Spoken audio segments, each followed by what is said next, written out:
महाराज जी, बांग्लादेश के जो हालात हैं वहाँ हिंदुओं के साथ जिस तरीके से बर्बरता की जा रही है, उन्हें परेशान किया जा रहा है। ऐसे में भारत को क्या कुछ करना चाहिए इन हिंदुओं की रक्षा के लिए? अब बांग्लादेश में जो हालात हैं वो अंतर्राष्ट्रीय षड्यंत्र का एक हिस्सा है और उसी के तहत ये वहाँ पर हो रहा है।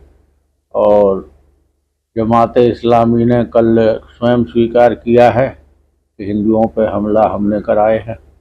तो ऐसी परिस्थितियों में भारत सरकार को इस पर सख्त संज्ञान लेना चाहिए और जो भी संभव है साम दाम दंड भेद हर तरीके से वहाँ जो जनता है उसका संरक्षण करना चाहिए।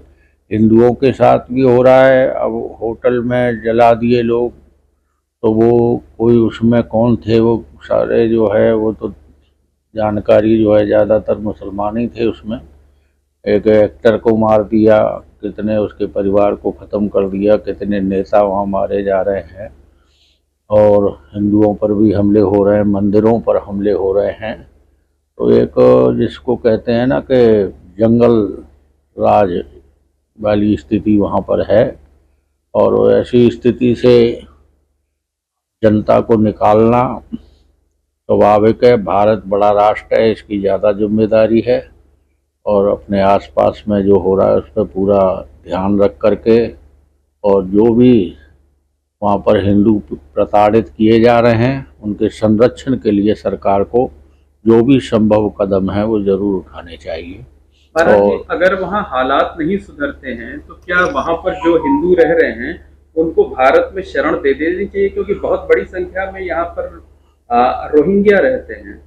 हाँ, तो वो शरण देना चाहिए, उनका संरक्षण होना चाहिए। उसके लिए कानून भी पीछे बना ही था।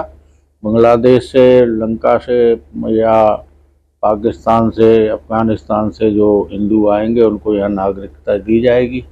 तो उसका उनको शरण देना चाहिए, अवश्य देना चाहिए, क्योंकि अब हिंदुओं के लिए तो कोई राष्ट्र बचा ही नहीं है। अब यही एक है, इसको भी धर्मनिरपेक्षता का चोला ओढ़ा दिया गया है। और वो धर्मनिरपेक्षता के चोले की आड़ में पता नहीं जो है यहाँ कैसी कैसी राजनीति हो रही है, वो तो आप लोग सब जानते ही हैं। तो निश्चित है कि अगर वहाँ शांति नहीं होती तो उन्हें संरक्षण देना ही चाहिए और उनको शरण भी देना चाहिए। लेकिन कुछ लोग कह रहे हैं कि इससे भारत की आबादी बढ़ जाएगी। पहले ही भारत की आबादी बहुत है। भारत की आबादी तो जो इतने कितने अवैध अप्रवासी यहाँ पर रह रहे हैं उनसे नहीं बढ़ी है क्या? रोहिंग्या जो है हर शहर में झुग्गी झोंपड़ी बना लिए हैं, तो उनसे आबादी नहीं बढ़ी है, केवल उनके आने से ही आबादी बढ़ जाएगी। तो अब वक्त आ गया है कि जो अवैध रूप से जो है, जो मुस्लिम रह रहे हैं, रोहिंग्या रह रहे हैं, उनको बाहर करने का। बिल्कुल निश्चित और सख्ती के साथ उनको बाहर करना चाहिए। और जो नेता कुछ वोटों के चक्कर में उनके कार्ड बनवा रहे हैं, उनके आधार कार्ड बनवा रहे हैं, उनके पहचान पत्र बनवा रहे हैं, राशन कार्ड बनवा रहे हैं, ऐसे लोगों पर भी कार्रवाई सख्ती से होनी चाहिए।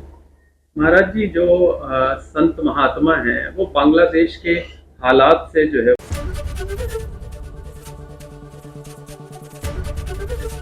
एबीपी गंगा, खबर आपकी, जुबान आपकी।